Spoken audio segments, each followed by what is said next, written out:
morning, top of the morning. Oh, you sound like a. Top of the morning, top of the morning. Oh, I was going to say something that was not Go ahead and appropriate. say it. Go ahead and say it. Go ahead and say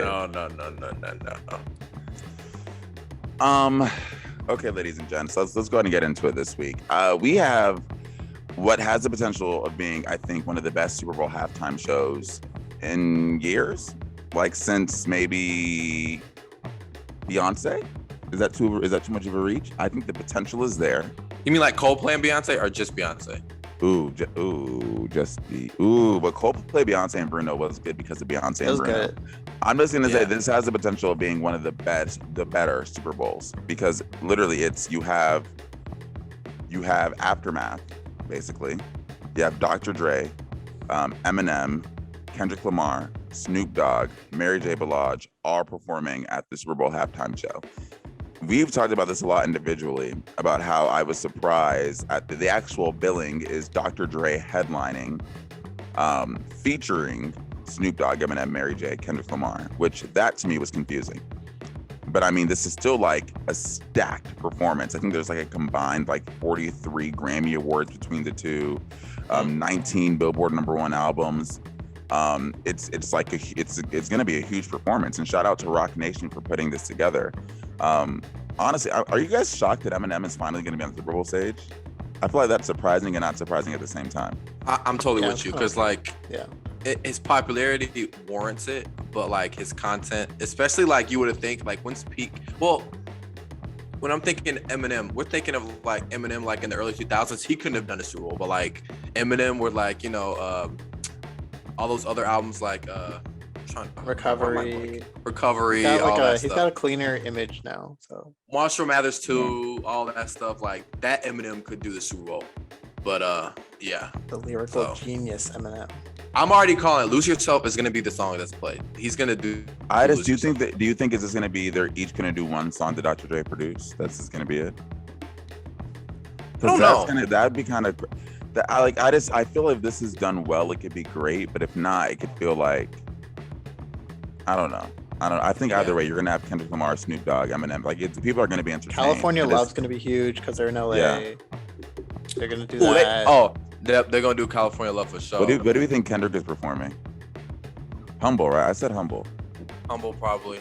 Maybe all right. All right, maybe. Oh, for sure, all right. He has to do all right. Yeah. I just want to say shout out to Rock Nation, because I've been impressed so far at their performance. You know, they started with the J-Lo Shakira one, and I think that was a pretty good halftime show.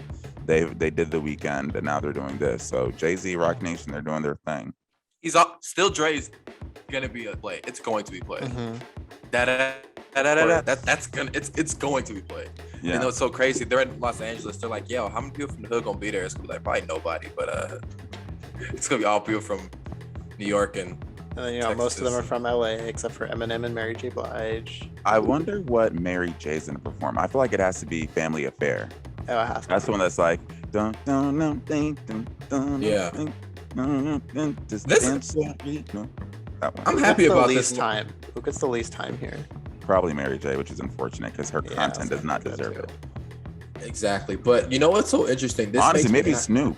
Sorry. Nah, Snoop is too, and he got too many. He's on too many songs, like in just human history. He's too LA. But this makes me feel bad about the Atlanta Super Bowl, Nnamdi, because me and Nnamdi, we talked about this too. Like, we got to get Outkast out here. We got to get all these Atlanta hacks on here, and they really dropped the ball with that. And you see with LA, they got all these. I know Maroon 5. Like, I like Maroon 5. Come on, stop it, bro. Come on now. Like, this is something.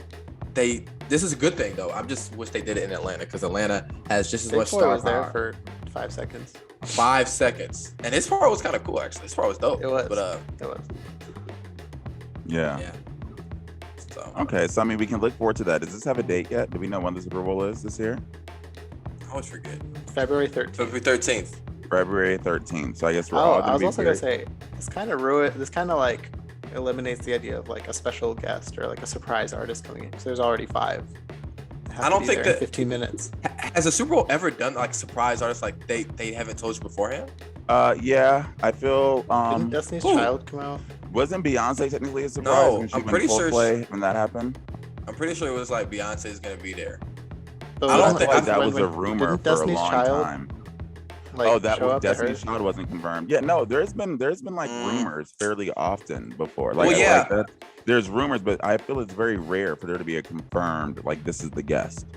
The thing is, I don't remember them being like, yo, we're having a surprise guest because it's the Super Bowl. No, but no one. I think no one teases it as a surprise guest. But I think honestly, now that I'm thinking, like almost every Super Bowl over the last couple of years has had a guest that wasn't confirmed come out. Like, it's not as far as year. like as Shakira and J-Lo had Bad Bunny and who else was that? They had J Balvin, I think. Yeah. The Weeknd. Last year we were speculating if anyone was going to join the Weeknd.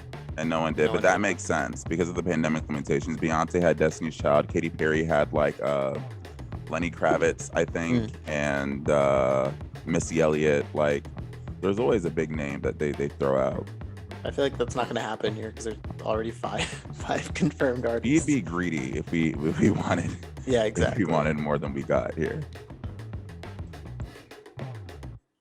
So anyway, friends, and with that being said, welcome to the 97 Demo Podcast, where we give you the latest music news, and a whole bunch along the way. I'm glad we got to have sort of that lighthearted, fun intro because our topics today are a little bit more heavier. We're basically talking the cultural significance of the two huge verdicts we got this week, one being R. Kelly's conviction in his sex trafficking trial, and the other not really a verdict, but Britney Spears' father officially being removed from her, or suspended, from her conservatorship. So we're going to talk about that in a second. In the meantime, I'm one of your three hosts, Nnamdi Agwanwu, joined by McGee and Avery Dalal. Love it. Well, let's go ahead and run into headlines. So this one's big. This one is big. This is big. Because let me tell you something that I think is amazing about Adele. Adele is the only artist I know that can appeal to such a large swath of people without even trying, I feel. I have been in the hood. I have been in a country club, Adele bumping in both groups.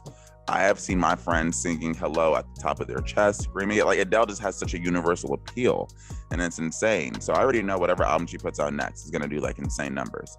But apparently her fans have reason to believe a new album may be on the way. Avery, do you want to share some of the insight that appears to be their reasoning here?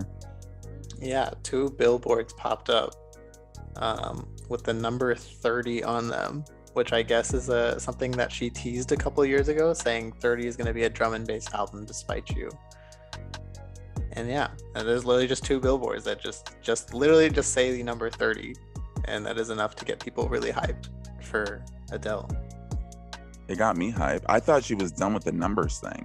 I feel like after 25, she was like, this is going to be my last, like, it's a trilogy, 19, 21, 25, so, I'm excited. The reason Adele is just like so like huge to me, I'm just trying to think like what's it's just her voice is just so universally like good. You know what I'm saying? Like, there's a lot of singers that are out there that are big. Like, I don't think she can do this. Like, Adele just has a universally great voice, and nobody can take that away from her. Like, you talk about, you go into different communities, black, white, whatever. Like, people just like, yo, she has an incredible sounding voice. That's just it's an amazing voice. So yeah, so I'm excited for Adele. If this is an album, I will be very, very excited about this. And Adele's amazing. So people are also saying because Taylor Swift pushed up the release of Red, Taylor's version, a week, she changed it from November 19th to November 12th. Some fans are saying they wonder if Taylor did that to accommodate an Adele album. And that's funny because really that may sound wild, but honestly, the only other singer that could kind of take on Taylor Swift from a commercial standpoint is like Beyonce and Adele, like low key. So yeah. I don't know. Adele's last album numbers are like ridiculous. Did she do a million first week? She may have done a million first week. Adele's done that before. It might have been more than that. It was like, a million were first week in America. In the United States, they did like 6 million. Like, it was some ridiculous. Like, her numbers are just like mind-blowing. Oh my God. Oh my, y'all. This is insane. Adele sold 3.38 million copies in the first week. That's the largest single week sales ever. That was 25. So like, she's like, it's weird because it's like, I feel she's not underrated by any means, but I feel like her commercial powerhouseness doesn't get like discussed in the same way we talk about a Drake. Adele outsells like everyone. Well, yeah, she doesn't drop often. Yeah, true. she hasn't released in a while. The discourse will start when she's back. Even when Hey, Taylor this is Swift, a random. go ahead, Nnamdi. No, finish your thought. I was gonna say like Taylor Swift's huge. It's like she drops like every 2 years, every couple years. Like Adele's like 6 years. Like Yeah, I was a freshman. I'm pretty sure when Adele came out with 25. So that's true. that was a long time, people. Well, I hope Avery the called me album's old a worth the couple hours ago. You I call me hope the old album's every worth time the we wait. talk. wait. Well, y'all are old. Wow. We are old. Noah's pushing like 28. Like y'all are old. Like it is what it is. Like Yes, people. I'm the oldest in the I'm the oldest on the podcast. Like wow, you guys I've never got a I'm double young- AARP on here. I'm a newly 23-year-old. Can't Fresh, be up. that fresh 23. fresh 23. I'm a soft 32. Oh, I just got a kid, so I got like 3 of them. Nnamdi got a family. I got 3 of them upstairs. You know, whatever. Okay, let's How y'all feel about this? Because Nnamdi brought this up, and I thought about this like a while ago with an artist selling signed digital album downloads. someone explain this to me. So here's what apparently this sitch is. Apparently, artists are doing this new thing because, you know, everything is digital now, where back in the day, a big exclusive thing would be you could order a physical album with the signature on it, and they'd like jack up the price of it because of the signature. Well, since physical albums aren't popular anymore, with the exception of vinyls, artists are now selling signed digital album downloads that apparently mean when you get the cover artwork for the digital album, you'll see a signature on it. And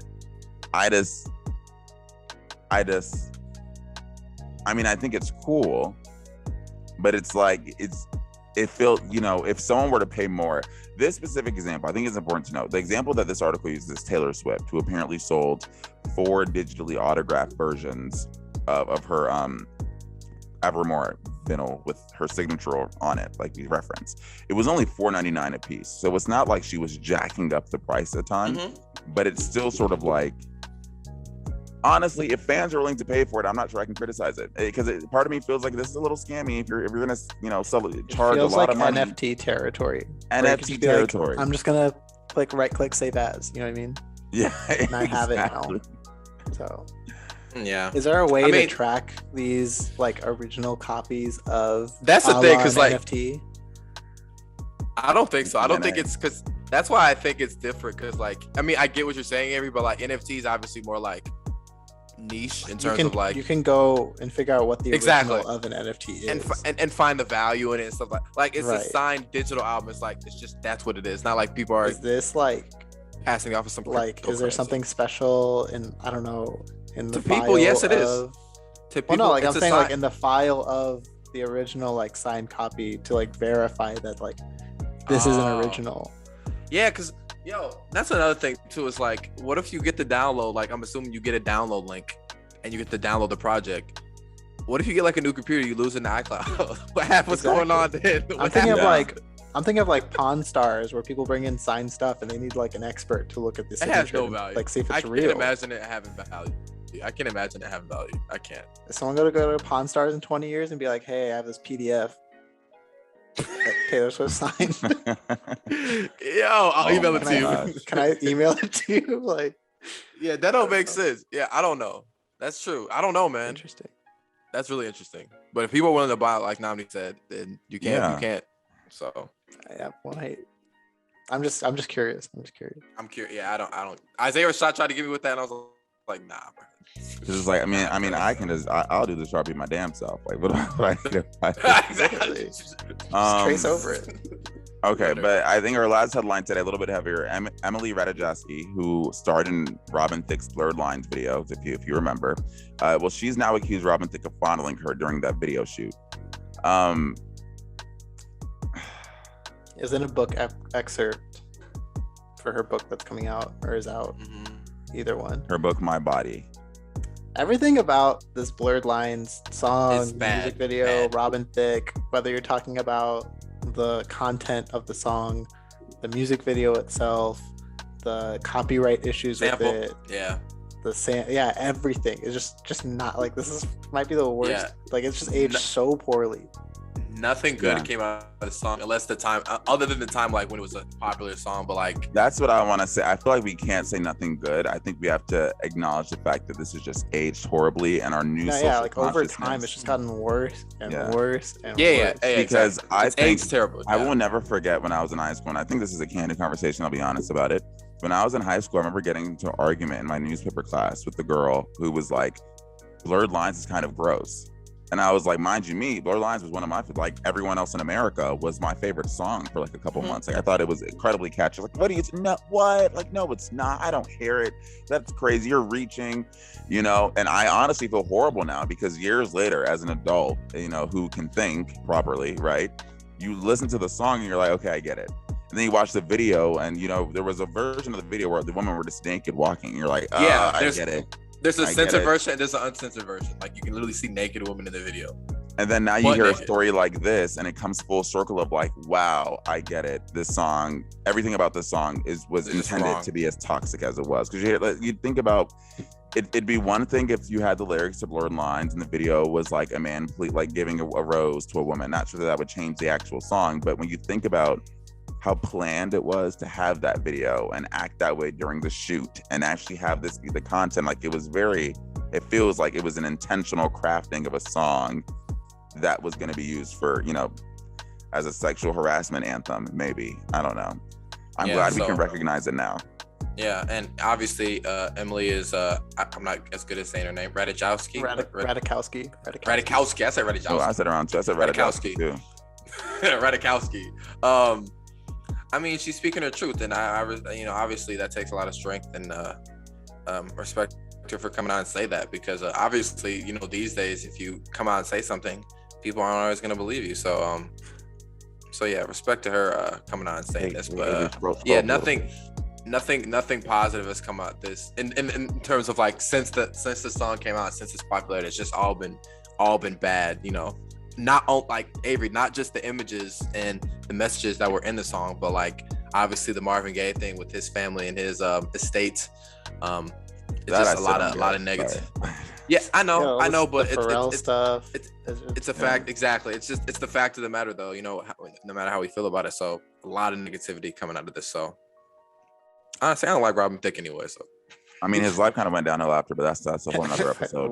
But I just think it's I'm grateful for the fact that three men years after can sort of look back and recognize all the problems with that song. Mm-hmm. And I think that's only a result of sort of how much we've kind of evolved as a society. Some people call it PC. I don't think it's PC. I think we have a moral compass now.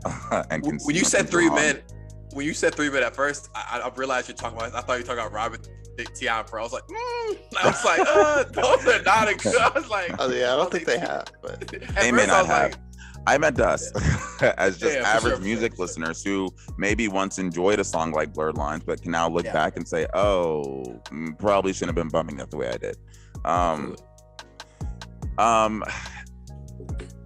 Yeah. And I think that again comes from the fact that we just sort of have this social conscience now. And that's what I want us to sort of grapple with as we move on to the main discussion today, which is about R. Kelly and Britney Spears, and more so, I guess it's better to do one at a time, but R. Kelly, his conviction for his sex trafficking trial, and Britney Spears' father being removed from a conservatorship. Both of these stories, in a way, kind of are about abuse. R. Kelly's nonstop, constant, not even alleged abuse of at least 11 women, and sort of Britney Spears' abusive relationship in this conservatorship, where she was sort of forced to work, wasn't allowed any sort of autonomy regarding her body or anything she was really involved in, wasn't allowed her financials where her dad was paying himself twice of what she was making despite it being her money. Imagine that. Britney Spears is being forced to go on tour just for her dad to give her like a small check, take double of that, and then still use everything to pay his legal fees and all that stuff. It was almost, I saw an anchor called slavery. I don't know if I'll go that far, but like it was definitely servitude. Yeah, you know. Also, want to throw out like a trigger warning for sexual assault. Oh yeah, abuse for sure. Yeah. For this conversation that's about to be had. Damn, maybe can we edit that and put it before I started? It's all good. Sorry if you needed that trigger warning, but I'm glad we can give it to you now. But I think there's a conversation to be had here about sort of the complicity of sort of the culture in both of these cases, how he contributed to the abuse through that complicity, and what the path forward should look like. And I think we've seen what our complicity looks like in both of these, like starting with R. Kelly. For those of you who don't know, I'll just do like a really brief explainer. R. Kelly was convicted not actually for sex abuse or rape or many of the things he was alleged of.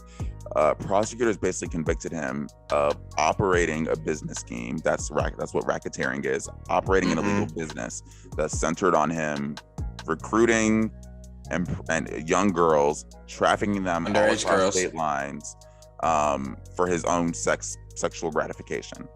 That was a tough case to prove in court, and I think the fact that you got a unanimous vote from the jury, all saying guilty, shows that that should tell you how sort of egregious some of the evidence they had was.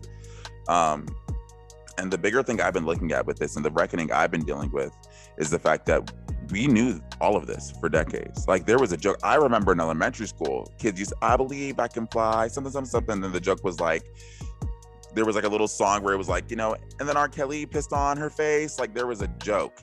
People knew this was the thing, and we we undermined it, and we made it a joke, and it was sort of a thing that we knew existed in the back of your head. Everyone joked that R. Kelly pissed on girls, and that he had all these girlfriends, and it was this accepted thing in the culture. And I think it was because all of the music industry people were making money off of him still.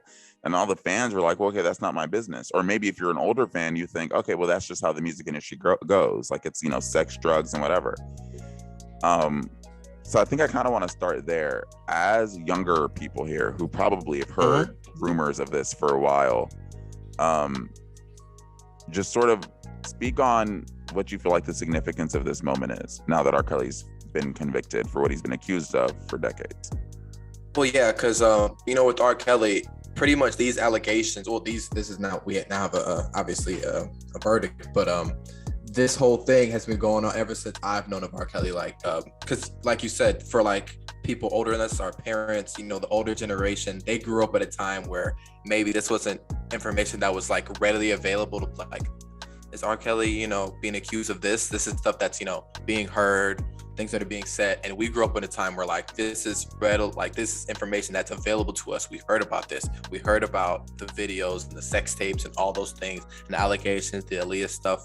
All that stuff was information we readily knew about in the back of our head.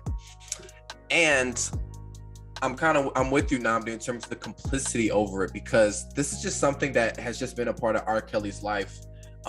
Pretty much, obviously R. Kelly is from Chicago, and this is something that people who grew up around R. Kelly have been open about for a while, in terms of who he was as a person, in terms of him going around the high school and going to McDonald's after school is over to pick up younger underage girls, going to the malls at shows, all that stuff that you can find in these articles and this New York Times article that we're using as a reference. And the complicity over it is just, I don't know, man.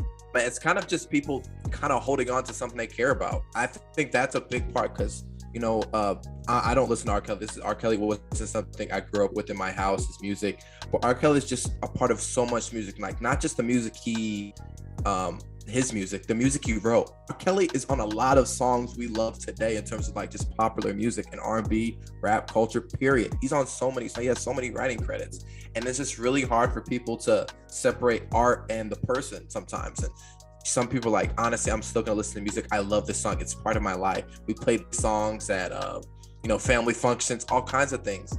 And, for some people, it's a difficult thing. And obviously, it's still going on, because right outside the trial, there was a woman who was still playing his music saying R. Kelly shouldn't be going to jail. That video that's been going around social media, that he has a still ever-growing support system of people that still believe R. Kelly is innocent. So, I don't know. It's a really nuanced thing that it's really tough for a lot of people. Not me, he's I don't support him anyway, but yeah. Avery, can I ask you, just in your opinion, because I always feel like you're someone who sort of you're very level-headed, and you acknowledge when things are wrong and speak out about it. Do you think it's fair for people to say, well, hey, I should have still been able to listen to R. Kelly and support him up until the conviction, because everyone's innocent until they're guilty? Because I think that's a very common theme among fans. I honestly don't think so. Like, I didn't grow up in a household where like we listened to R. Kelly's music. I didn't even know, like, I don't know any, like, you put on an R. Kelly song, I don't like I won't know it.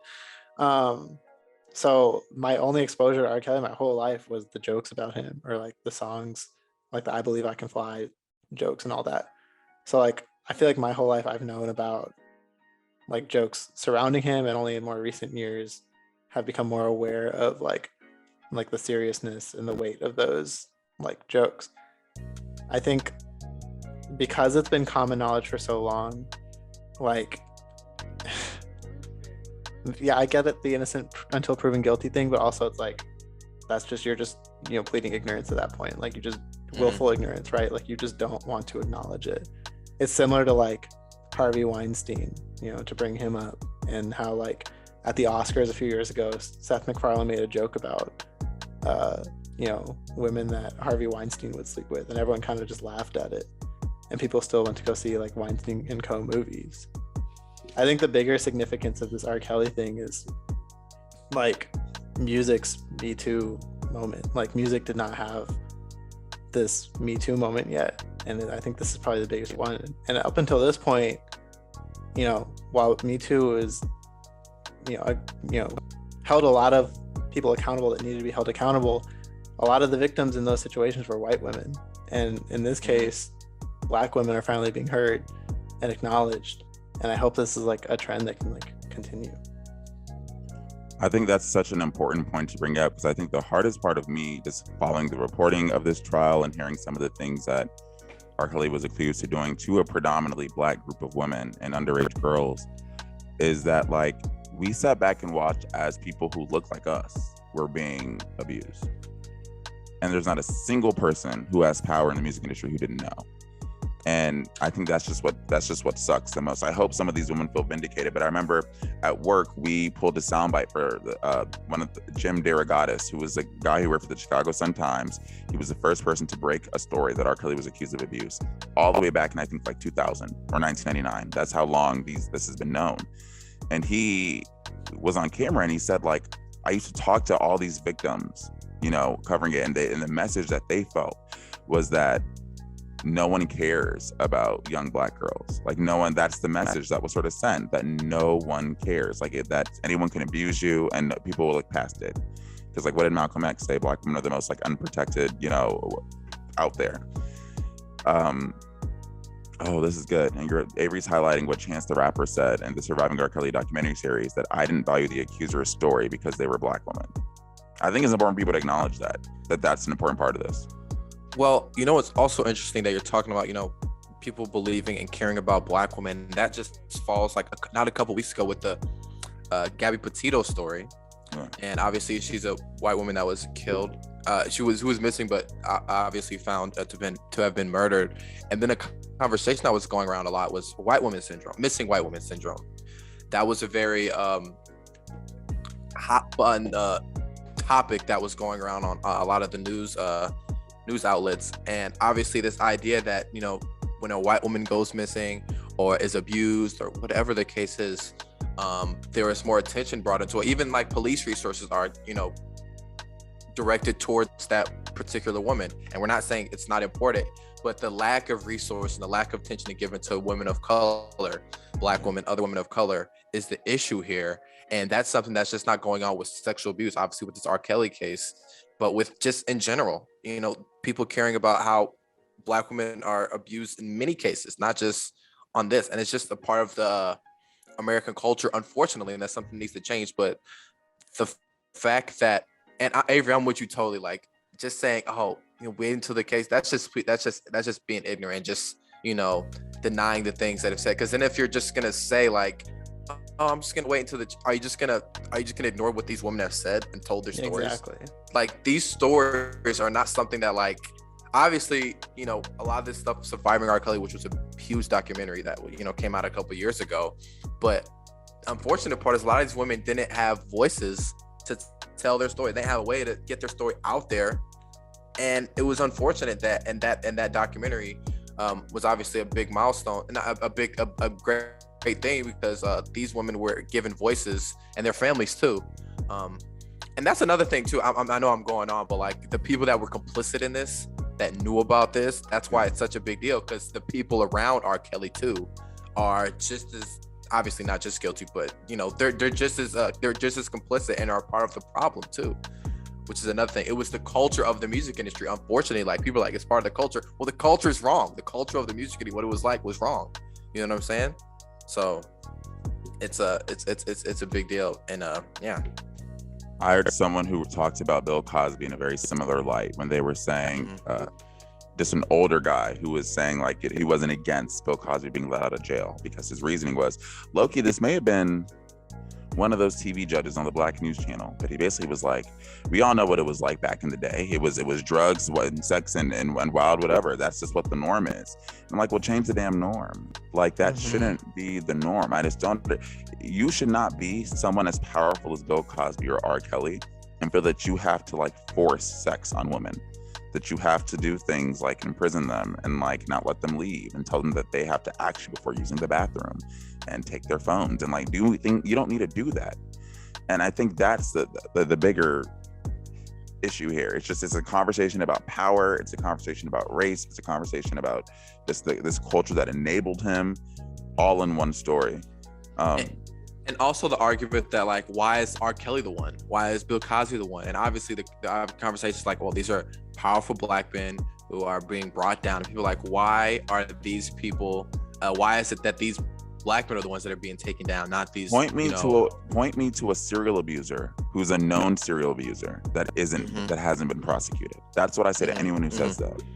I am all for uplifting our people. I'm all for supporting Black causes and acknowledging injustice. This is not one of them. Bill Cosby, R. Kelly, not people who have been robbed of justice. These were serial abusers who were proven to be serial abusers that we all knew, that culturally people just knew were serial abusers. The craziest thing about that Bill Cosby story was the amount of people. It was a like, joke. oh, yeah, we know that. Remember that was a joke by Hannibal Buress. That's how it started.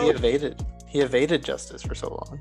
You know, Exactly. That's the thing. Both these aren't miscarriages of justice. These are people who evaded justice for so long, and we enabled it. And I think there's a reckoning that needs to be had. In this New York Times article, they bring up the fact that the case against R. Kelly this time around was so much more comprehensive than it was back in 2008, and so much more damning than it was back in 2008. And I was reading about that, and they were saying that, like, I didn't know this, and maybe you guys did, but after he was basically like, after the legal process worked in his favor back in 2008, he had a celebration at a church in Chicago where he was like singing with kids around him, and like it was a big celebration. I just thought that was insane. It is. And he only got out of that it was a child pornography case back in the day, and part of the reason he got out is because none of the witnesses' parents would testify because he was paying them off. Exactly. Wow. And again, that case dragged on forever. Remember, that started off in the early 2000s. That case was pushed back for years, and he was still releasing music and still being a successful artist. So I mean, when people talk about, oh my gosh, like, do we still listen to his music? He's on so many songs. Heck, Drake sampled him, unfortunately. I think that's the conversation we should have now, Noah. Lead it. Yeah, and for me personally, it's not a question. I'm not listening to R. Kelly, and I feel it's kind of like, because for me, I never was like, obviously I knew the biggest R. Kelly songs. Obviously I'm a Black kid. Like I've listened to R. Kelly in functions, but in my household, it wasn't a thing. So when people say cancel R. Kelly, I'm like, oh, that's an easy thing. I'm not listening to R. Kelly. That's fine. I'm kind of not undermining, but downplaying the significance of it. Because if it was an artist that I grew up in the household, people playing him totally, I understand the difficulty and be like, wow, having to put down his music, because for a lot of people, R. Kelly's music is synonymous with having a lot of happy times for them. You know what I'm saying? Like functions, parties, dancing, all these great things. But it's difficult, but it's something that I think needs to be done to really get across the significance of what he's doing, of what he's done, and the amount of terrible things he's done. Because if we're just still streaming his music that nothing happened, that's just kind of just as good as saying he didn't do it. Because like, we're gonna act like nothing happened here. So I'm not gonna act like it's an easy thing, for people to just drop down and not do. But Yeah, and when we talk about like cancel culture, like someone like R. Kelly is like the person that's supposed to work on, you know, like we talk about it, I feel like we talked about it a lot, like who's actually been canceled, and maybe we talked about it, yeah. It's maybe one person, like Harvey Weinstein. But when we talk about like canceling someone, like change doesn't start at the highest level, like change doesn't start at the judicial legal level, like it starts with individual efforts of like, okay, I'm going to make a conscious effort not to listen to this person, and I'm going to make a conscious effort to not engage with this person's art, because ultimately that just feeds their celebrity, it feeds their bank accounts, it feeds their legal defense funds. That's exactly. People love this guy. Look at his music. Look how much he's done for the community. You know, you can say whatever you want about cancel culture, but like when you think about like the person who actually deserves to get quote unquote canceled, it's someone like R. Kelly. You know, in our newsletter this week, I wrote about sort of like what the path forward will look like with cancel culture, ideally with R. Kelly. And I kind of, this is, I guess, my stand kind of showed a little bit. I kind of broke it down into two paths, like the Lady Gaga path and the Drake path. And the reasoning for that was back in like 2013, Lady Gaga had a single, really highly promoted single with R. Kelly called "Do What You Want with My Body," and anyone who could read between the lines saw everything that was wrong with this song. It was like a song with R. Kelly called "Do What You Want with My Body." It was so super sexual. Like Gaga was trying to get into a sexual thing. She performed SNL and the American Music Awards, super duper sexual performances where she's humping him on stage. They were about to have a music video directed by Terry Richardson, who's been accused of like sexual misconduct from countless women. It was the whole thing. Anyone with eyes could look at this and say, what are y'all doing? And, you know, apparently someone on her team eventually found that out, because the video that they recorded was ultimately shelved, because the premise of the video, I kid you not, was a Lady Gaga who was out of it, unconscious, and a R. Kelly who played her doctor and was doing what he wanted with her body. Not even kidding. Premise of the video. I bring that up to say, in 2019, when Surviving R. Kelly came out, and you know, hindsight's 2020, they realized how bad this was. She scrubbed the collaboration from digital existence. Like, I cannot stream this song anywhere. I cannot. Well, at least you can probably find an unofficial version on YouTube, but you can't stream it on anywhere official platform. You can't buy it on any digital store. If you order a vinyl of this album, it will not be there. There's I try to find YouTube clips of either of those performances. You can't. Like, any stream of income that connected those two artists is now done. That, in my opinion, is what actually muting someone means. It's not just a feeling, it's action. And I compared that, or I juxtaposed that to Drake, where Drake did what I think, honestly, the bulk of the music industry is going to do. He used a clip, super obscure. You kind of hear an R. Kelly song in the background. You had to sample you had to sample R. Kelly on a technicality. You thought it was an innocent thing. You're not claiming him. You're not featuring him. His vocals aren't on this, but you are, in essence, in some capacity, giving him a check, unless someone comes out to say, "Oh yeah, the writing credit means nothing," which I don't think is the case. And while that may feel like it's okay, it's not, because even though as obscure as that feature may be, like he's benefiting from your album. The biggest album this year, by the way. So it's sort of like there's two paths here, and I'm worried that the Drake path is complicity, where it's like, I'll distance myself, but I can still benefit from your cultural footprint. I'll separate the art from the artist. I may listen to the song. I may sample a production element. I may do something, because you're still R. Kelly. I just want to mess with the guy. And I don't think you can do that here. I think the other way of like squashing is what needs to happen. Like, what do you guys think? I'm totally with you. I think anything like that is complicity. I think it's complicit. You have to wipe him from everything. We have to wipe him gone. You know, obviously he still exists in history, but like anything that's like, you know, semblance of that Drake thing really bothered me, because like, then why put it on there in the first place? Like, it's just like no reason. Like, there was no reason. There was literally no reason to have him on that song or have that part on that song. We talked about it on the review. Avery wrote about it. There is no reason. And it is complicity. Drake has to, I mean, he's not going to say anything. People aren't going to care. People still love that song. You know, Drake's still going to be on the Hot 100, whatever. That song, people are going to, you know, TikTok dances, whatever it is. But that is right there the problem, because people are like, oh, because then the next time people might actually sample R. Kelly song. Like, oh, we just want to do it for the song, you know, the lyrics we're talking about. No, it's all not good. because I think if you just start there with Drake, and then it's just people are gonna keep saying, oh, this is okay, this is okay, this. No, it's not okay. It's not okay. Do not sample R. Kelly. Do not do anything with this music. Is there a way to separate R. Kelly the singer from Robert Kelly the person? At this point, no. No. It's just because it's Robert is getting checks from R. Kelly. You know what I mean?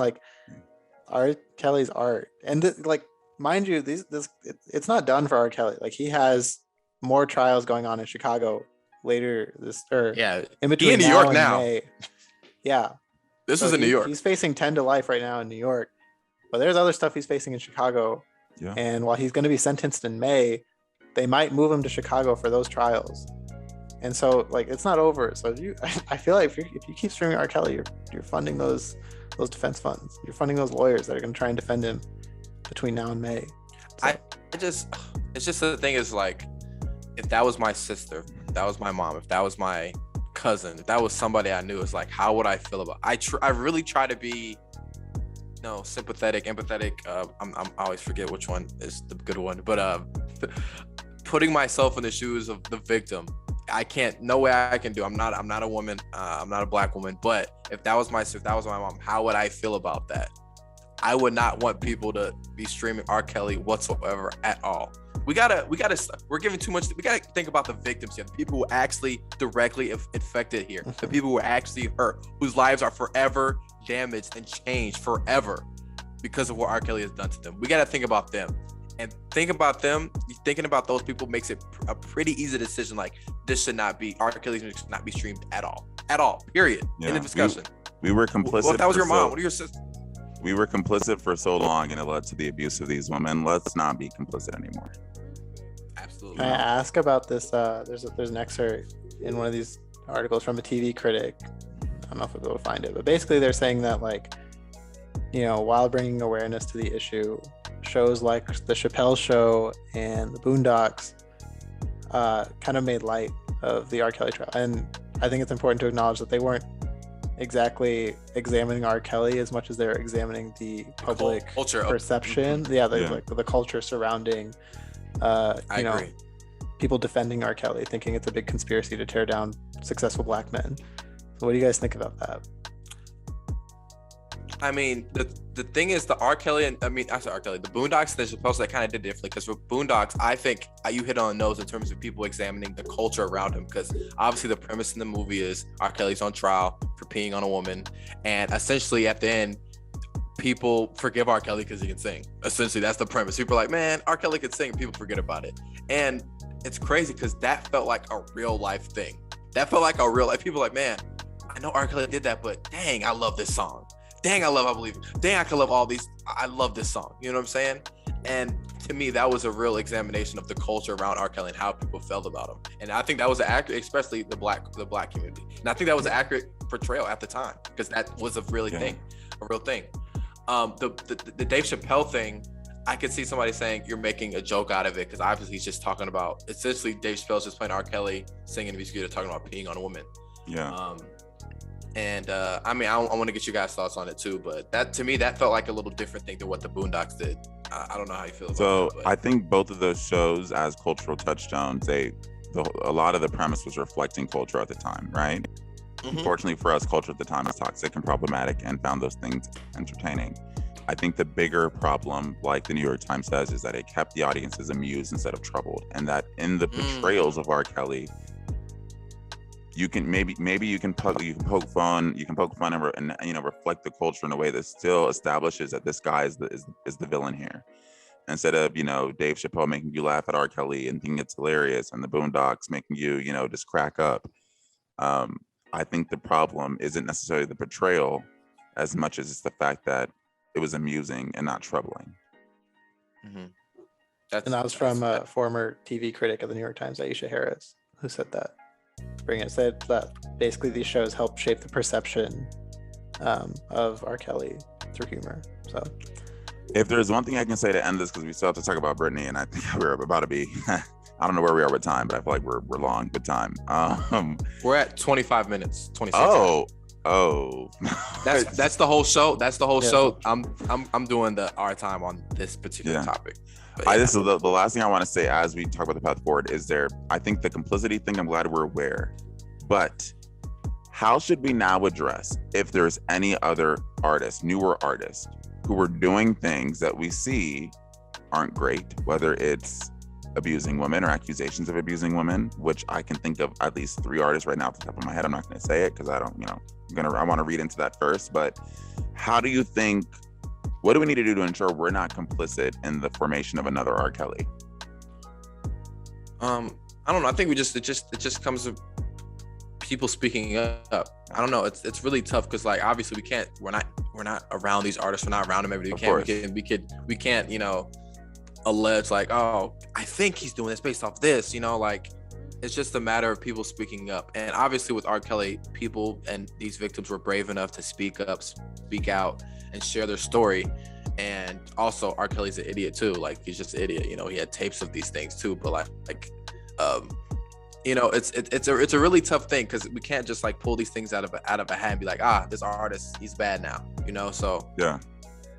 It's a lot of different elements to have to work for this to come out because it has to be people around him have to say something, victims, family, it's a whole thing. So I don't know, evidence has to be shown. You can't fall into the trap of like, oh, but I really like this song, be like, I'm gonna keep listening to it because it sounds good.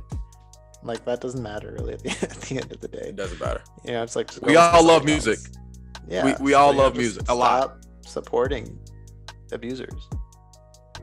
And I think it's just like take accusations seriously. Like try to have your publicity.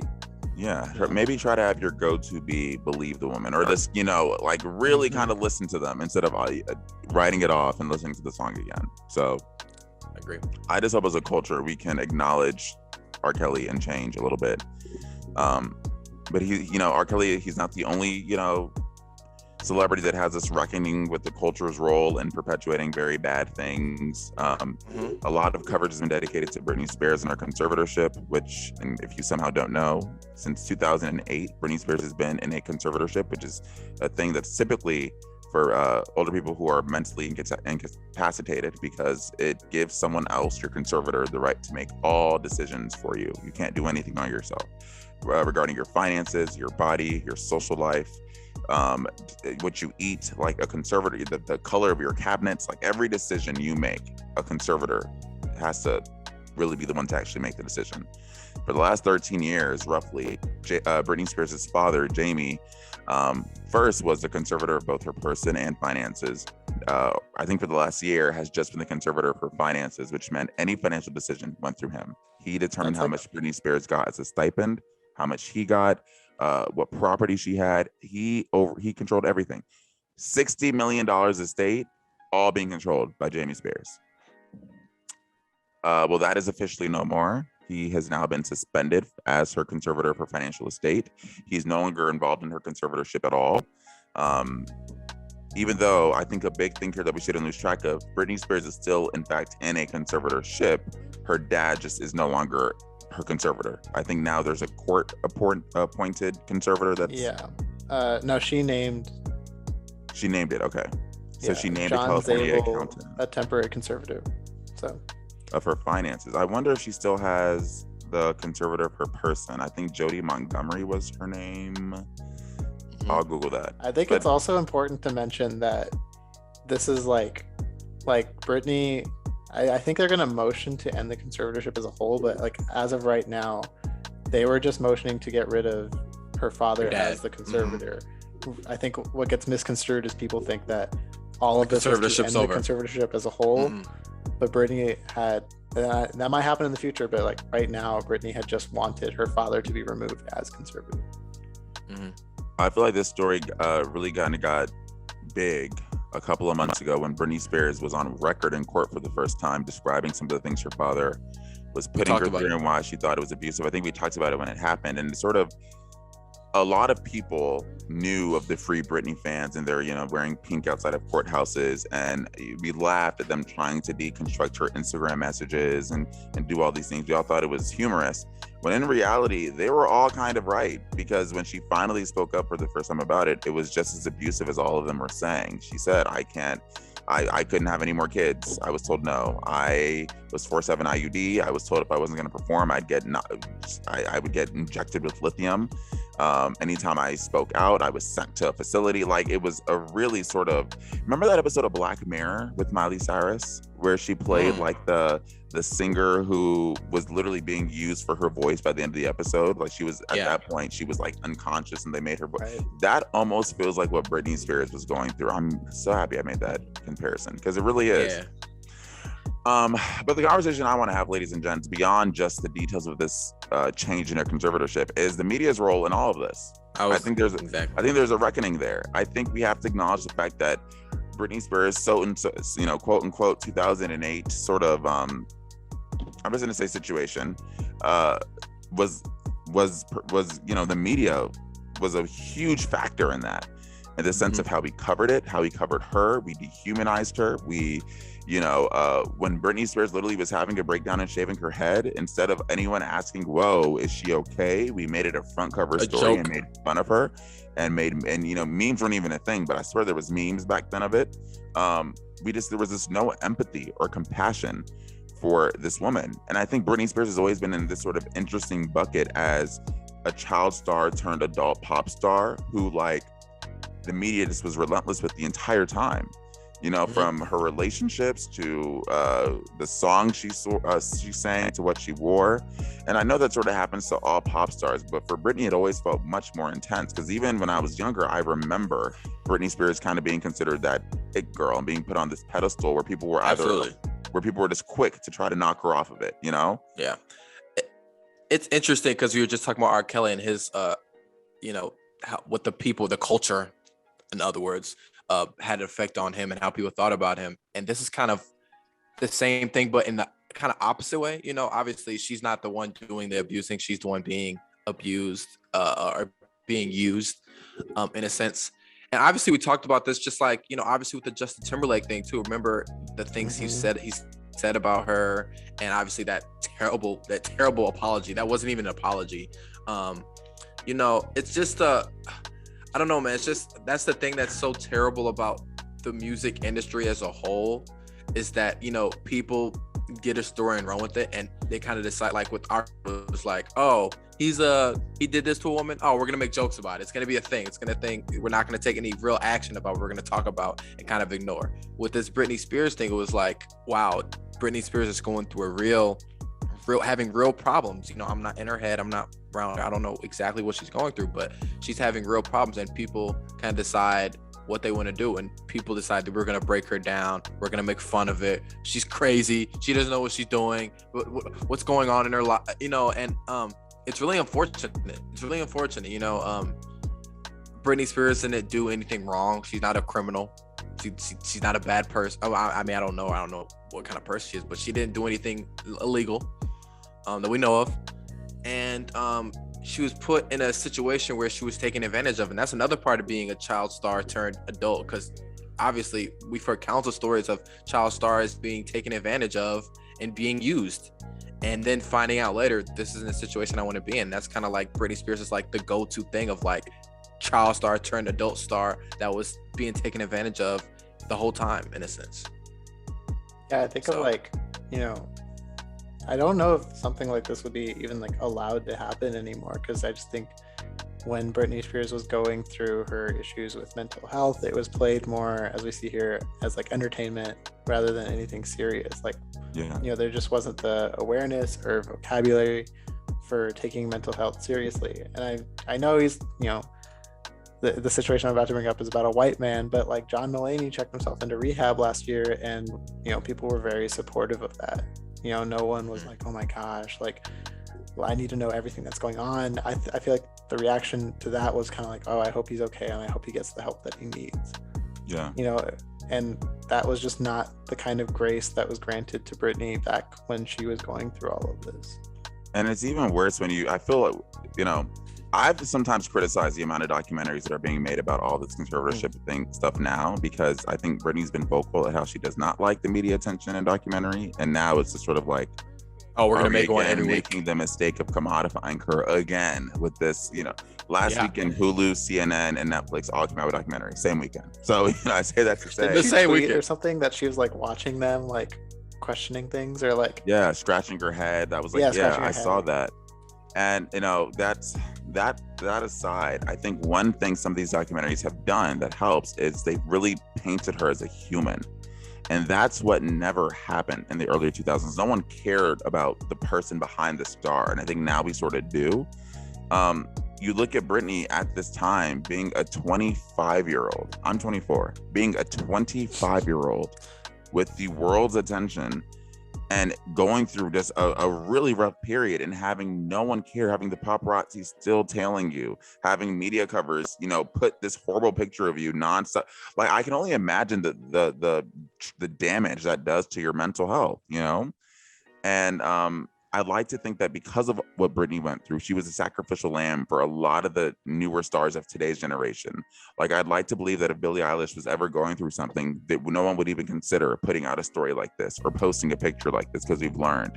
And I think that's all because of Britney Spears. And I think it's worthwhile to say that. Yeah, Do we just like think- you read through this and you're just like, the Matt Lauer stuff. Remember he asked her if she was a bad mom, like the Sarah Silverman jokes at the MTV Music Awards. Like, it's just Diane you look at Sawyer this and grilling you're her like- about her breakup. I remember that. Yeah. Yeah, you like look at this now and you're like, wow, like that's crazy. But that was only 15 years ago. Like, it wasn't that Britney long. was a Spears long used to time. be asked. She used to be asked if she was a virgin in media interviews. People used to look at this 18, 19-year-old and say, "Are you a virgin? Are you having sex with Justin? Do you feel like you're in the wrong for breaking his heart?" Yeah, and it's like, from other women saying that, it's really insane when you look at it with the lens we have now, how this woman was treated. And I hope to God, if we've learned that we're not going to be complicit in abuse through R. Kelly, we shouldn't be complicit in honestly media abuse to Britney Spears, like like exploitation, the dehumanization. It's the exact opposite. Yeah. It's honestly really heartbreaking. That's the way she was treating it. I hope now it's better, for everyone else. Well, how does the music industry and the media change? And how does this culture change? Obviously, we're in the midst of it changing because people like us and other people, and just the overall awareness of what's going on in Britney Spears' situation. But how does it change? Because this is still a thing that people are like, well, this is just the reality of the situation. The music industry is like that. It's cutthroat. You have to do things. How does it change? And how does the media change? You know what I'm saying? I think for me personally, I feel like it starts with the coverage of Britney Spears, and obviously this whole thing, it's changing, but back then it was the way she was portrayed, and obviously they had a big thing into what people were talking about, and I don't know, man. It's a really it's about framing, right? Like, I'm just thinking as a Still go with journalist, those like, words. you can't frame it as like entertainment. Yeah. If you're gonna Mhm. talk about this story, frame it as a news story. Like, you're reporting this is what's going on. And frankly, there are details that, like, as a public, we didn't need to know. Like, some of that stuff just did not need to come out because that Her was personal kids stuff. just shouldn't It have been wasn't- on the cover of magazine. Yeah, like, At all. if you're gonna do this as a news story, like, we didn't need to know some of that, and it doesn't add anything to the story other than entertainment because people got a kick out of it. Yeah. Too much weight was placed on like novelty rather than the actual like Exactly. story. I think one thing that'll help that change is the fact that social media is a thing, and there no longer is a limited there are no longer limited channels for communicating to the public, where before it was either you had to do the interview and you had to do the magazine interview just to get your voice out and just to explain yourself. Now Britney Spears can write up an Instagram post that single-handedly cast any negative coverage or clarifies she has control for voice. And I think that's a change that we underestimate how much that plays a part here. Even in R. Kelly, just the fact that his accusers could now go in and maybe tweet if they wanted to what R. Kelly was doing. I think the fact that we have established a channel of communication where you have your own voice, I think that plays such a big part. But I don't know. I like to think that we already are changing. That, like, to Avery's point, news organizations, even entertainment gossip magazines, are considerate of that framing. They're not going to frame a breakdown as like just public entertainment. I really think Britney Spears is the reason for that, and I think that change is already happening. Like, look at the magazines who apologized. You know. Yeah, look at this glamour Instagram post from earlier this year. It says, "We're sorry, Britney. We're all to blame for what happened to Britney Spears. We may have not caused her downfall, but we funded it." That's so interesting. That's better than JT's apology. Damn, it's crazy. Anyway, his was terrible. Justin Timberlake has a lot to answer for, but it's really, you know, I'm hopeful though, because I do think society's changed for the better. So I would just leave it with that. Yeah, on that note, people have voices now, so it's good. On that note, I think that was a very complex and substantive discussion about two huge cases. I'm glad we got to do it. And honestly, if you have anything else to add to the narrative, if you've been listening this long and you want to say anything, always feel free to tweet us at the 97 Demo or just anything. Like, we love to hear what other people think about these stories. Or DM us. Yeah, some people have been DMing us. Keep on doing that. So I will say that. Now I'm going to do a transition that's kind of rough, but we're going to do it. So we're going to go from those two stories to new releases. We kind of did the show a little bit backwards today. But a lot of new music came out. Expensive Pain, Meek Mill's album that had a funny cover, but honestly, not that bad. JoJo put out an album that you already know I thought was fire. Lady Gaga and Tony Bennett collabed. What did you gents listen to? What do you think you're putting on the playlist? Let me have it. Noah, you go first. Man, a lot of releases this week, but I must say, and I feel like I'm stealing somebody's thunder here. No, if you say this Kali Uchis song, I swear to God. Okay, I won't say it. I won't say it. Oh, go ahead. We can talk about it. Let's talk about it as a group. Kali Uchis and SZA. What's the correct pronunciation? Fue mejor. Yeah, Fue mejor. Yes. Mejor. This song came out last year on that EP with Party Next Door, I believe. That was the original. I know you song. heard me and Avery saying that earlier. You're not about. I didn't say that. I didn't say that because I remember, because actually that was one of my favorite projects last year. I'm actually a big Kali Uchis fan. I don't need any of your approval, but this version is way better. This version is way better than Party Next Door version. It's so good. SZA speaking in Spanish is something singing in Spanish is something I didn't know that I needed. But I feel like she didn't sing. SZA didn't have like a lot of time. Right, I want to make sure I didn't hear that wrong. I feel like I only heard like half of a verse, kind of. I thought what she was on it was just perfect. She sounded amazing where she was on. I will say that, yeah. So, yeah. I'm a big. That song. I still regret not going on the Kali Uchis Georgia Smith tour. I still regret not being able to go to that show. Something I think about a lot. But yeah, man, Kali Uchis is great, man. I think she's a really talented artist, and I'm glad to see her. Go ahead. I listened to Poke It Out with Wale and J. Cole, and I just want the record to know I like this song better than the Joyner Lucas J. Cole song. I was gonna ask. 2 weeks in a row, we got a J. Cole feature. It's good though. This one's a little bit more upbeat. It's fun. Wale is a great rapper. J. Cole's a great rapper. I was a big fan. I feel like I could put this in his high feature list from last year. Where did Wale go? Because early 2010s, it was Wale, Big Sean, J. Cole, Kendrick. They were all in the same like draft class, if you would say. They were on the same, they were around the same time. Where did Wale go? Because I feel like obviously Kendrick, J. Cole, they all shot up in popularity. Big Sean has taken a big step, with that album last year people forgot about. Wale feels like he's took a step back in terms of popularity, but from what his fans, they feel like his quality music. I feel like I've seen a tweet from Wale where he responded to a sentiment like that. And he's like, I haven't gone anywhere. Like I've been here. I feel I think like style of rap is less popular, and in order to like succeed, like obviously he's successful, but like to succeed like to the highest degree, you have to be just like one of the most popular artists out right now. Like Kendrick. Not everyone always wants to do the crossover thing to get the mainstream appeal. I think it's worked for some people, but I think it's the kind of rapper Wale is. To Avery's point, he may not have expected that. He may not need it. It's like a Royce to 5'9" thing, right? Like he's so talented and he's so good, but he's not like the most popular person now. True, but Wale felt like he was on that track. Though he was on that track because he had that album Ambition. It was a Grammy nominated album. He had big songs on there. He had songs with Kid Cudi, Rick Ross. He has big songs. Royce the 5'9" never felt like he was quite on that track in terms of popularity. But Wale just sounds like a guy that's really true to himself and what he does. This Meek Mill album, Expensive Pain. I'm not the biggest Meek Mill fan. Not bad though. Not bad. I was Fire. I listened. I'm Fire. not gonna lie. I only listened to the intro and like I think the first 3 songs. But like Meek Mill's, he can be corny, but I don't think that means he's not a bad rapper. Like he makes good music, man. And then I think when his music is good, it's really good. Like I enjoyed it. I really like the Brent song is great.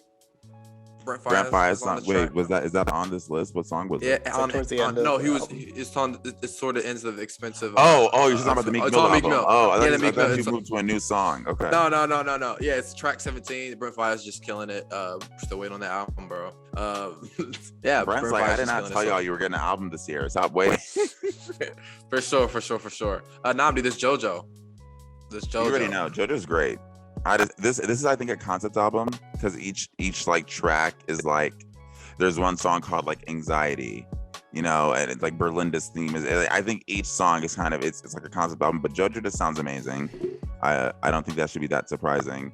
I think she's like insanely kind of talented. She's doing it for a long time. I think we often forget. Yeah, I think we often forget that like JoJo's been in the music industry for a really long time. And I think you can tell that with the way she sort of like creates her music sounds like it was from someone who does this. Like she knows what good sounds like. It's just natural progression of an artist, honestly. It's just natural growth and progression. And it's good to see her because obviously she was a child. She was really young making music. I remember 13, being on 12, song 13. being on songs with Lil Romeo. Like I remember her being on songs like that.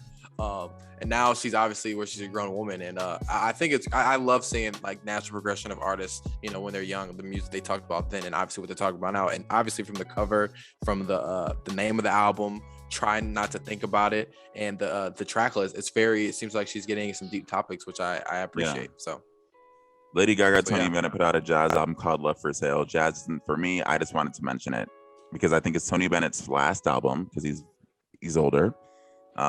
And I just think, I mean, it sounds great. If you're into jazz, it sounds great. Shout out them.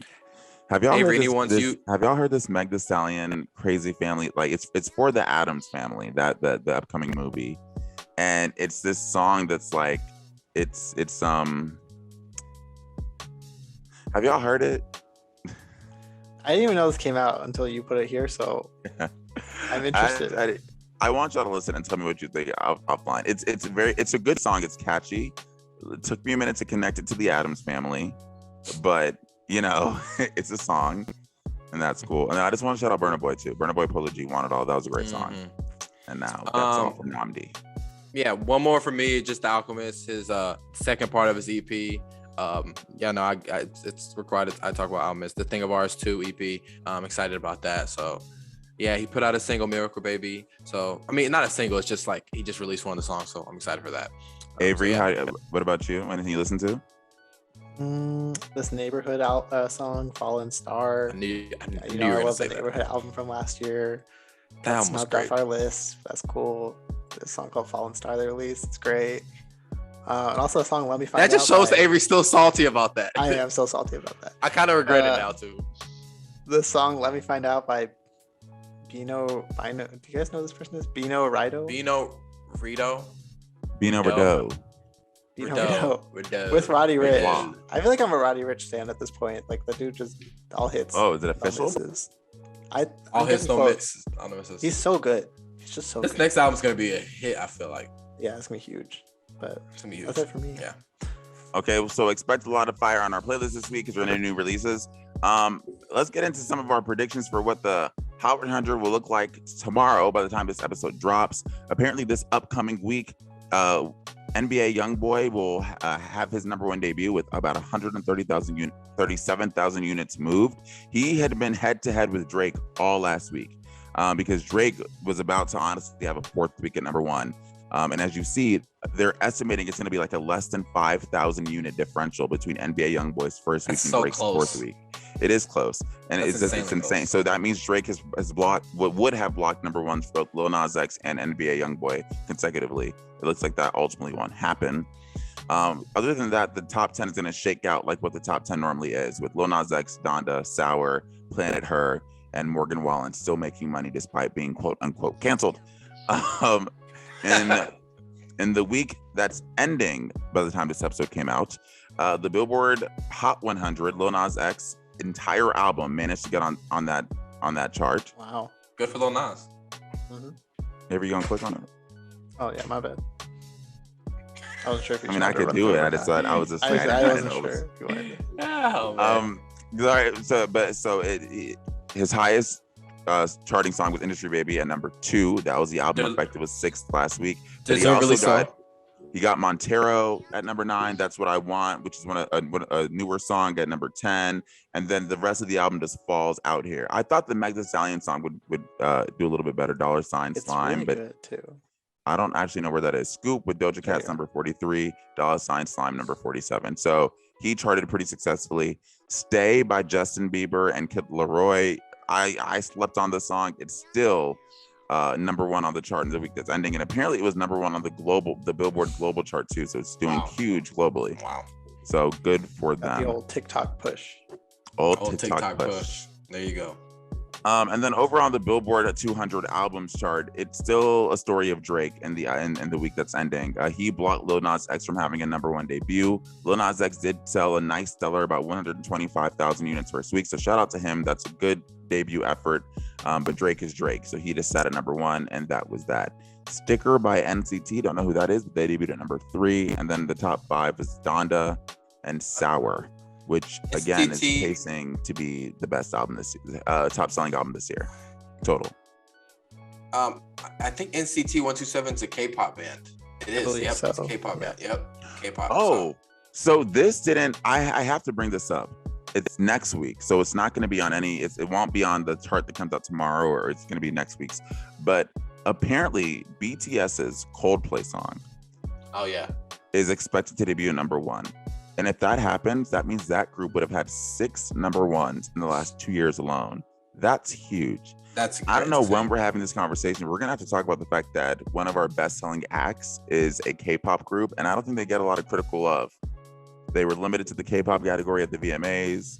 They probably don't get any love from the Grammys. I wonder if eligibility rules require you to like be based in America, like, or something. You know, I feel like that may be the case. We have K-pop, or we have BTS stans in our lives, right? Like, many. Have someone come on and talk about it. You know, my younger sister, I don't know, she don't be she cat for them on Twitter, but not in person. Not in real life.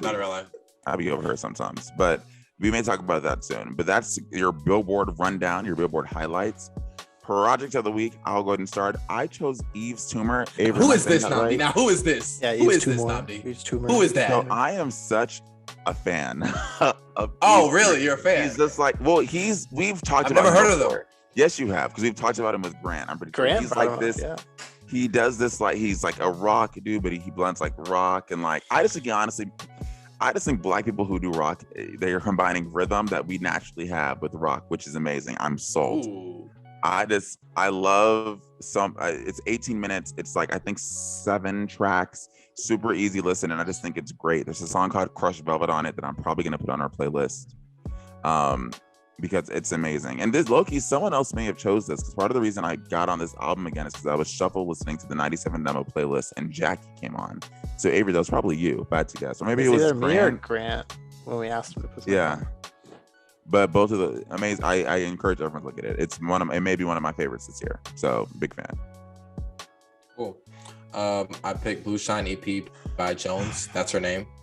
Dang, I can't listen to R&B. Jesus. First of all, the fact that Nnamdi's giving that side, and he just had an artist with the name, the asymptotical world EP by Yves Tumor, like Yves Tumor. Oh my gosh, ease up off me, man. But yeah, man. Honestly, I like going on Apple Music and just like clicking on like a genre and just going through new releases, and I just go through albums that I think will sound good based off what they look like. You could do that with R&B. I'd be like, oh, she's soulful. You can tell she's about to. So it's very thoughtful on this cover. Yeah, exactly. I was between this one and her 2016 album that I checked out too, because I like this EP, which is also good. But yeah, she's British. She's a British artist. So yeah, she sounds great. So Blue Shine EP by Jones. That's her name. All capitals. My project of the week is Division by Genevieve. I wrote about her on our newsletter this past week.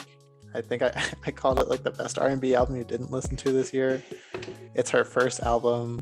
I've also seen it called a mixtape, so take that how you will. But it's a super easy listen. It's like very breezy, poppy R&B. It's just really good. So check that out. Good. And I'll put some songs on the playlist. I also realized we forgot to put. No, this is not me.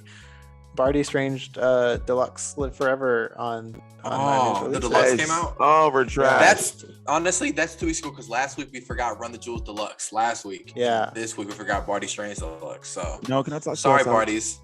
Sorry, and there's Barties. If you listen to that album, there's like a new version of the Kelly Rowland song called Free Kelly Rowland with Armand Hammer, which is Armand really Hammer, good. Yeah. It's really good. And he remixed Flage God, and that's also really good. Barty's killing it right now. We're proud of him. So yeah, I think Barty will come on again because he been killing it. I want to know how this tour has been. Shout out Barty. Shout out Barty Strange. And this is not a surprise. I may put a song from Britney Spears' Blackout on this album. Wait, so that may Hammer. happen. So expect that potentially. The Barty Strange song with Arm & Hammer, is that the rap group where they had one like the other rapping? It's like the people that had this album with the Alchemist this year. Is that who it is? Yeah. Wait, who were they Pighead? What are they in my head? Who had the pig? Yes. Who had that Pighead cover? Yes. No. Yes. That's them. Haram. That's one of my favorite albums. It's them. Hello. Oh, they got me. It's fire. You got me. I'm listening. Why can't I hear you all anymore? Y'all hear me? I can hear you, buddy. We can hear you. Is he joking or not? I can't tell if he's joking. I don't know why I can't hear you all, but I'm just gonna go ahead and end this bad boy. So thank you all for joining us on the 97 demo. Be sure to like, share, subscribe, all of our stuff. And thank you for watching. This is a heavy episode. I appreciate you guys sticking out to the very end with us. We will see you next week.